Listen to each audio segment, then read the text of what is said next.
imagine as I'm pacing the pews in a church corridor, and I can't help but to hear, no I can't help but to hear in exchanging of words. Pasca pelaksanaan hukuman mati kepada 8 orang terpidana kasus narkoba, konsep hukuman mati di Indonesia kembali ramai dibicarakan.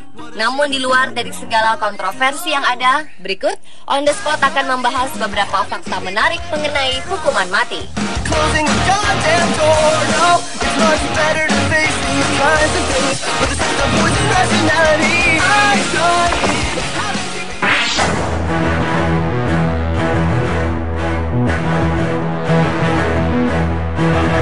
Metode hukuman mati yang digunakan di Indonesia adalah tembak mati yang dilaksanakan dengan tata cara tertentu oleh regu penembak jitu. Tata cara ini dianggap menjadi salah satu metode eksekusi yang terhormat. Selain Indonesia yang masih melaksanakan hukuman mati dengan cara ini adalah negara Republik Rakyat Tiongkok, Korea Utara, dan beberapa negara lainnya. Saat proses eksekusi mati di Indonesia, umumnya mata sang terdakwa akan ditutup dan diikat dalam sebuah tiang. Kemudian di sekeliling tiang tersebut telah tersedia para penembak jitu yang akan menembakkan peluru ke arah jantung terdakwa. Namun tahukah Anda, ternyata tidak semua senjata penembak jitu tersebut diisi dengan peluru. Tak seorang pun dari regu penembak ini yang mengetahui siapa yang pelurunya kosong dan siapa yang pelurunya terisi. Sehingga secara psikologis mereka tidak akan merasa terbebani karena tidak benar-benar tahu senjata siapa yang membunuh si terdakwa.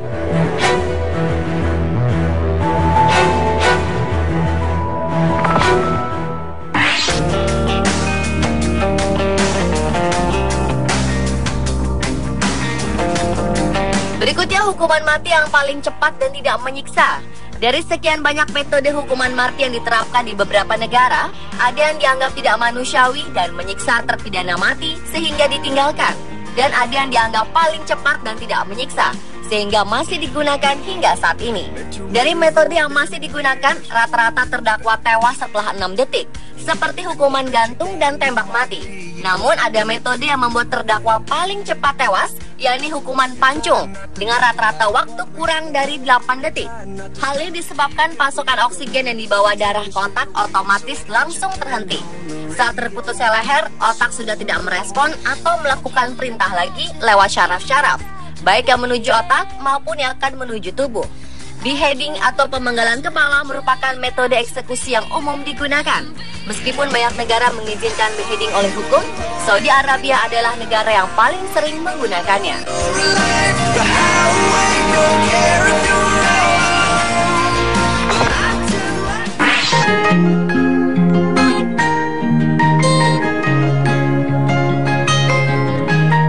Kemudian menjelang ajalnya, para terdakwa hukuman mati akan diberi beberapa keistimewaan. Di antaranya adalah makanan yang dia ingin makan untuk terakhir kalinya.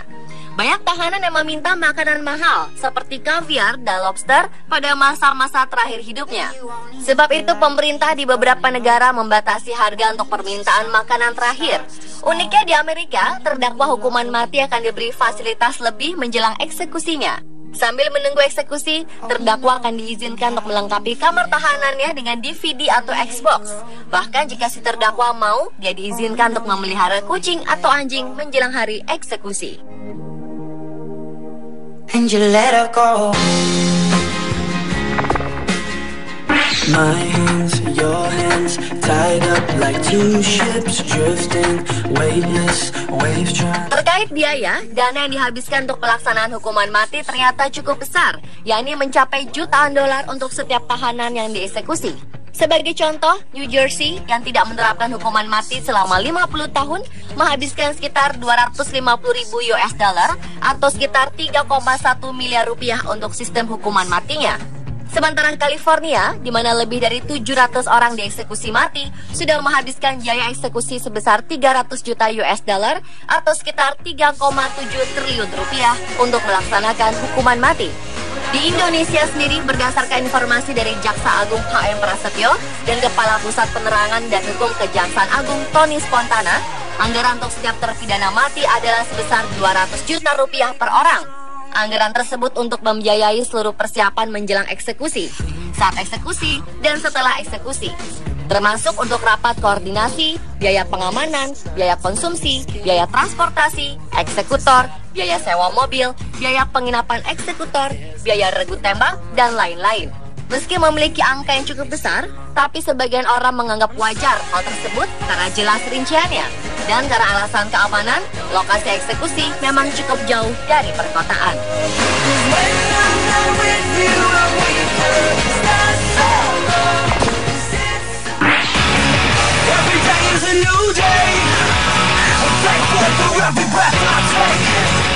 Pemirsa, ada sebuah kasus menarik mengenai hukuman mati, yakni yang menimpa pria bernama Michelle Rupp yang divonis hukuman mati gantung karena kasus pembunuhan dan perampokan bank di Olympia, Washington pada tahun 1981.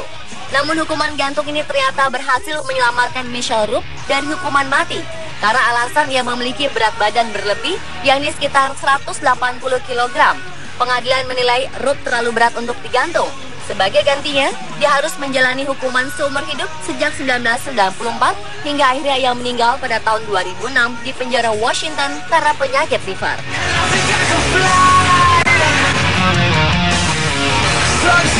Sementara itu di Tiongkok, salah satu negara yang sering menerapkan hukuman mati, terdapat sebuah bus yang khusus dijadikan sebagai tempat eksekusi mati. Jadi, jika suatu daerah tidak memiliki alat atau tempat untuk pelaksanaan hukuman mati, maka mobil ini akan dikirim ke daerah tersebut.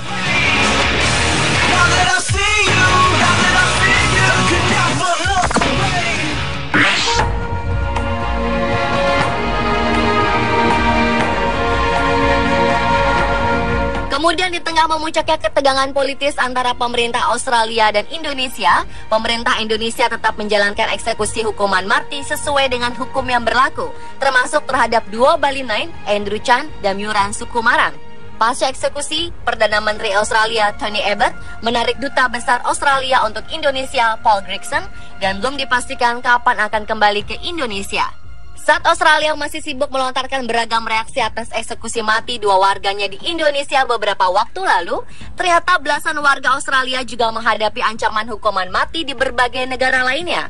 Seperti yang dikutip laman Daily Mail, setidaknya ada sekitar 11 warga Australia yang saat ini menghadapi hukuman mati di Tiongkok. Sementara laman Guardian menyebutkan bahwa setidaknya 17 warga Australia terancam hukuman mati di beberapa negara selain Tiongkok, seperti Malaysia dan Vietnam.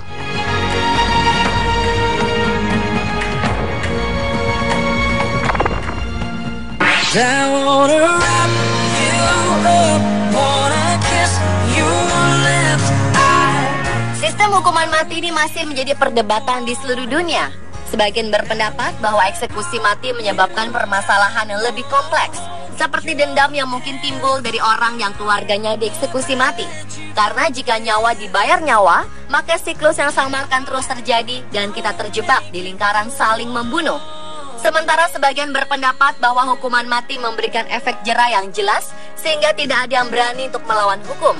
Setidaknya seseorang akan berpikir dua kali sebelum melakukan kejahatan. Kontroversi ini akan terus berlanjut. Ada yang mengatakan, jika kita membela hak asasi seorang pembunuh, maka bagaimana dengan hak asasi dari orang yang dibunuh? Meski demikian, tidak sedikit juga yang menyertakan rasa iba pada terdakwa yang dieksekusi. Apapun itu, semuanya dikembalikan kepada pendapat kita masing-masing dan semoga kita dihindarkan dari perbuatan kriminal dalam bentuk apapun.